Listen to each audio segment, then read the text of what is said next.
Hello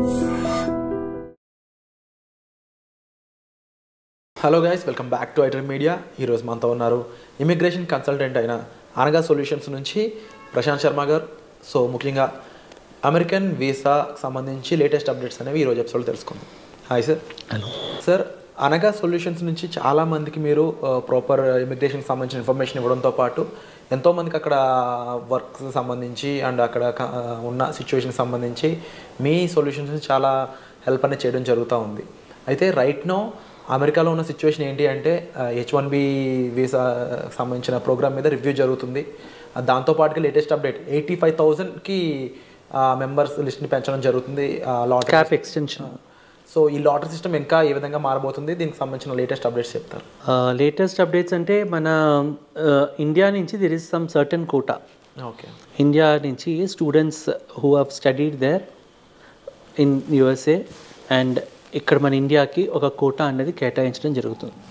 so ఆ కోటాలో యుఎస్కి సంబంధించి ఇప్పుడు లాస్ట్ ఇయర్ మాత్రము 24-25లో మాత్రము, కిందటి సంవత్సరం 23-24లో మాత్రం they have a good number which is been picked up from USA. కిందటేడు USA నుంచి చాలామందిని పికప్ చేయడం, లాటరీ సక్సెస్ ఎక్కువైంది, ఇండియా నుంచి తగ్గింది. సో అది డబుల్ రిజిస్ట్రేషన్స్ వల్ల అంతకుముందు సంవత్సరం అన్నది తగ్గింది. సో ఏదేమైనా సరే ఇండియా నుంచి ఒక x number of quota 65,000 quota నుంచి 85,000 కోటాకి పరిమితిని పెంచాలి అని ఒక ప్రపోజల్ అయితే ఉంది. That is still under review. ఆ ప్రపోజల్లోనే 85,000లోనే అగ్రికల్చర్కి సంబంధించి అట్లానే మిగిలిన సెక్టర్స్కి సంబంధించి కొన్ని H2, ఇవి కొన్ని సంబంధించి they want to implement in the same quota అనమాట.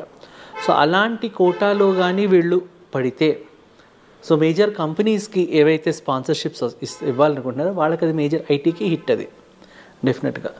ఎందుకంటే ఉన్న కోటాని ఎక్స్టెండ్ చేసి కొత్త వాటిని కూడా అందులోనే ఇంప్లిమెంట్ చేసి ఆల్రెడీ ఈ year 2% is maximum success rate అని చూసుకుంటే, సో మళ్ళీ అందులోనే మిగిలిన కేటగిరీస్ని కూడా కలిపేస్తే డెఫినెట్లీ ఐటీ అంటే ఇప్పుడు వీళ్ళందరికీ ఏంటంటే ఎంతో డబ్బులు పెట్టి ప్రాజెక్ట్స్ తెచ్చుకొని, సో ఇక్కడి నుంచి ఎంతో ఖర్చు పెట్టి క్యాండిడేట్స్ని అక్కడ ప్రాసెసింగ్స్ చేయించి ఫీజులు కట్టి, so definitely it will be a loss to the company. కాబట్టి ఇవి ఇండివిజువల్గా వెళ్ళే వాళ్ళకంటే కూడా ఈ కాన్సెప్ట్ అన్నది మోస్ట్లీ మేజర్ కంపెనీస్కి, TCS లాంటి పెద్ద కంపెనీస్కి ఇట్స్ అ హిట్ అనే చెప్పుకోవాలి.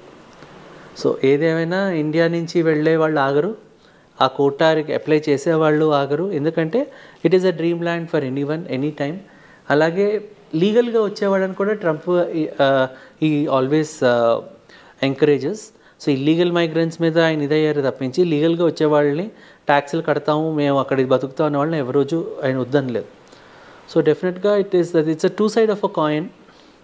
సో ఇవన్నీ మనకి ఇంప్లిమెంటేషన్లోకి వచ్చి అప్రూవల్ అయ్యి ఇది అయ్యేంత వరకు అన్ని ఇఫ్స్ అండ్ బట్సే. సో దీని మీద భయపడాల్సింది లేదు, అలానే కరెంట్ అఫైర్స్ మీద దృష్టి పెట్టాల్సి కూడా ఉంది. అండ్ ఐటీ సెక్టర్ మీద ఒక గొడ్డలి వేట్లాగా ఉండబోతుంది నెక్స్ట్ తీసుకున్న డెసిషన్స్ అని అంటూ ఉన్నారు. ఎందుకోసం అంటారు అలా? ఎందుకు అంటే కోటాన్ని పెంచి మిగిలిన సెక్టర్స్ని కూడా అందులో కలపడం అన్నది ఒకటి ఇప్పుడు చెప్పినట్టు.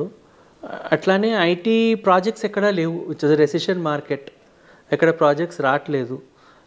సో ట్రంప్ వచ్చిన తర్వాత ఎలాంటి డెసిషన్స్ తీసుకుంటాడు ఏంటి అన్న ఒక సందిగ్ధత మధ్యలో అప్పుడే లాస్ట్ 1.5 year 2 years బట్టి రెసిషనే నడుస్తుంది కంప్లీట్గా. There is success rate and approval rates are very less from India. So ఈ నడుమ అందుకు దట్ విల్ బీ అది గొడ్డల్ వేటు అంటే అది when you don't have an resource there definitely ఉన్నదానితో దే ఆర్ గెటింగ్ ఎగ్జాస్టెడ్ అంతే. అండ్ రైట్ నో చాలామందికి ప్రాజెక్ట్స్ లేకపోవడం వల్ల వాళ్ళు వెనక్కి తిరిగి రావడం కరెక్ట్ అంటారా, లేకపోతే అక్కడ ఉంటే ఏం చేయాల్సి ఉంటుందంట? అదే నేను లాస్ట్ ఎపిసోడ్స్లో క్లియర్గా చెప్పినట్టు, if your company is holding you ఉండడం మంచిది. లేదు, if you're from your sister concern or a company, come back and reapply. And thank you so much sir. ముఖ్యంగా చాలామందికి ఏంటి అంటే ఈ రైట్ నో 85,000 చేశారు అనేది అది పాజిటివా లేదంటే నెగిటివా ఏమవుతుంది అనేది మనం ఫ్యూచర్లో చూడాల్సి ఉంటుంది definitely. But right now IT projects అనేవి ల్యాకింగ్ అనేది మాత్రం చాలా హెవీ ఇంపాక్ట్ అనేది అందరికీ అర్థమవుతూ ఉంది. But at the same time previous episode మీరు చెప్పినట్లు ఎవరు ఏ ప్రొఫెషన్లో ఉన్నారో ఆ ప్రొఫెషన్కి అక్కడ పాసిబిలిటీస్ ఉంటాయి, ఆ ప్రకారం ఆలోచించుకోవడం would be good. But other than choosing for IT అనేది రాంగ్ వే అని చెప్పడం కూడా. సో దీనికి సంబంధించిన లేటెస్ట్ అప్డేట్స్ కోసం చూస్తూనే ఉండండి. అండ్ మీకు ఎటువంటి డౌట్ ఉన్నా H1Bకి సంబంధించి ఈవెన్ EV5కి సంబంధించి మీరు డిస్ప్లే అవుతున్న నెంబర్స్ కాల్ చేసి ప్రశాంత్ శర్మ గారి యొక్క హెల్ప్ తీసుకోవచ్చు. సో వచ్చే ఎపిసోడ్ మళ్ళీ కలుద్దాం. Thank you so much.